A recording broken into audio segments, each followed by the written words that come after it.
করোনায় আক্রান্ত এমন রোগীদের চিকিৎসা দিচ্ছিলাম যারা খুবই মারাত্মক পর্যায়ে চলে গেছেন।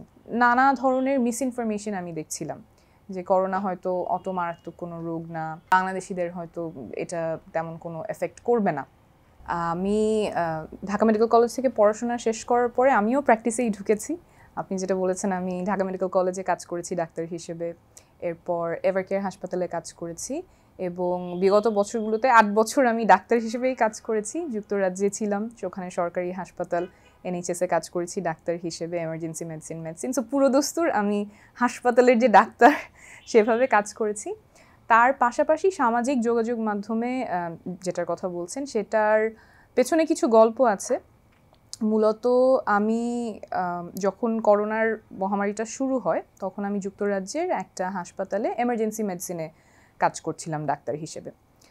তো বাংলাদেশের আগে তো যুক্তরাজ্যে করোনার মহামারীটা প্রকট আকার ধারণ করে এবং আপনার খেয়াল থাকবে ওই সময় কিন্তু বেশিরভাগ রোগীকে আমরা বলতাম বাসায় থেকেই চিকিৎসা করতে, শুধুমাত্র যারা খুব খারাপ হয়ে যেত তারাই হাসপাতালে আসতেন। তো আমি যেহেতু এমার্জেন্সি মেডিসিনের ডাক্তার ছিলাম, আমি প্রতিদিনই করোনায় আক্রান্ত এমন রোগীদের চিকিৎসা দিচ্ছিলাম যারা খুবই মারাত্মক পর্যায়ে চলে গেছেন। অক্সিজেন লেভেল অনেক কমে যাচ্ছে, তারা বেশ অসুস্থ হয়ে গেছেন, কিন্তু পরিবার পরিজন আবার সাথে আসতে পারছেন না। খুবই একটা বিপর্যস্ত অবস্থা ছিল হাসপাতালে এবং প্রথম দিকে তো আমাদের কাছে চিকিৎসা বা ওষুধ, ভ্যাকসিন কিছুই তখন ছিল না। তো একপাশে আমি দেখছিলাম যে করোনা কতটা ভয়াবহভাবে একটা মানুষকে বিপর্যস্ত করতে পারে, একটা পরিবারকে বিপর্যস্ত করছে।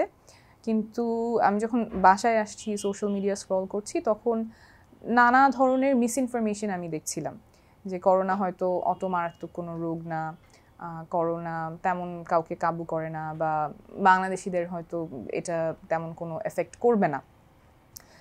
তারপর বিভিন্ন টোটকা বলা হচ্ছিল যে 3 দিনে করোনা সারাবে, 5 দিনে করোনা সারাবে, এবং যেই প্রিকশনগুলো, সাবধানতাগুলো মানুষ নিলে আসলেই করোনা থেকে তারা নিজেকে সুরক্ষিত রাখতে পারবেন, সেই জায়গায় সচেতনতাটা কম ছিল। তো আমার যেহেতু একদিকে আমি দেখছি যে করোনা কতটা ভয়াবহ হতে পারে, আবার এদিকে মনে হচ্ছিল যে আমার আত্মীয় স্বজন, কাছের মানুষ, তাদেরকে আমার এই বার্তাটা পৌঁছানো প্রয়োজন। সেখান থেকেই আসলে চিন্তা করা যে আমি তাহলে কি করতে পারি, আমার জায়গা থেকে আমার ভূমিকা কি হতে পারে। তখন মনে হলো যে ঠিক আছে, আমি তাহলে ছোট ছোট কিছু ভিডিও করে আমার যে অভিজ্ঞতা আছে, এবং আমি এভিডেন্স বেসড মেডিসিনে পড়ছি, অর্থাৎ কোন চিকিৎসাটা কার্যকর, কোন চিকিৎসাটা আসলে মানুষের জন্য উপকার আনবে, অর্থ বা সময় বা প্রচেষ্টার অপচয় হবে না, সেই জায়গাটায় আমার দক্ষতা ছিল। তো সব মিলিয়ে তখন মনে হলো ঠিক আছে, তাহলে আমি কিছু ভিডিও করা শুরু করি, আমার আশেপাশের মানুষও যদি এতে কিছুটা উপকৃত হয়, সেটাই ধারণা ছিল। আমি ভিডিও করার সময় 3টা জিনিস মাথায় রাখতাম। একটা হচ্ছে, আমি চেষ্টা করতাম এমন তথ্যগুলো দিতে যেগুলো মানুষের দৈনন্দিন জীবনে কাজে লাগবে। যেই জিনিসটা আমি চাই তারা করুক।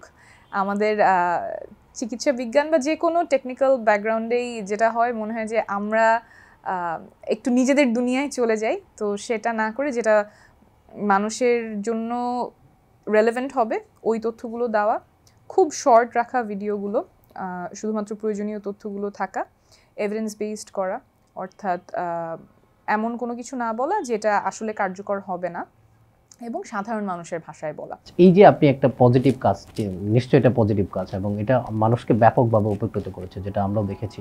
এই কাজ করতে গিয়ে আপনি কখনো বিরূপ প্রতিক্রিয়া বা বিরূপ মন্তব্য বা একেবারে নেগেটিভ কোনো সিচুয়েশনের সম্মুখীন হয়েছেন কিনা? বেশিরভাগই খুব পজিটিভ ছিল, কারণ আমি যখন করোনার কাজটা শুরু করি তখন যেভাবে বললাম, আমি চিন্তা করছিলাম আমার আশেপাশের মানুষও যদি এটা থেকে সঠিক তথ্যটা পায় সেটা আমার জন্য অনেক বড় উপকার হবে। কিন্তু যখন আমি শুরু করলাম তখন আসলে খুবই ওভারওয়েলমিং সাড়া পেয়েছি। একজন আমাকে জানিয়েছেন যে এই ভিডিও দেখে উনি ওনার মায়ের সেবা করছিলেন এবং সময় মতো উনি ধরতে পেরেছিলেন যে ওনার অক্সিজেন লেভেলটা কমে যাচ্ছে, হাসপাতালে নিয়ে যেতে পেরেছেন, এবং উনি আমাকে ওনার ভাষায় ধন্যবাদ জানিয়েছিলেন ওনার মায়ের জীবনটা বাঁচানোর জন্য।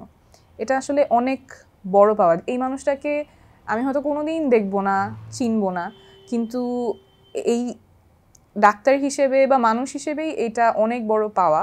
এরকম গল্পগুলো আমার কাছে আসা শুরু করে, এবং তখন আসলে দায়বদ্ধতার জায়গা থেকেই আমি এমার্জেন্সি মেডিসিনে কাজ করতাম। বাসায় যতটুকু সময় পেতাম তখন রিসার্চ করে, গবেষণা করে ভিডিওগুলো তৈরি করার কাজ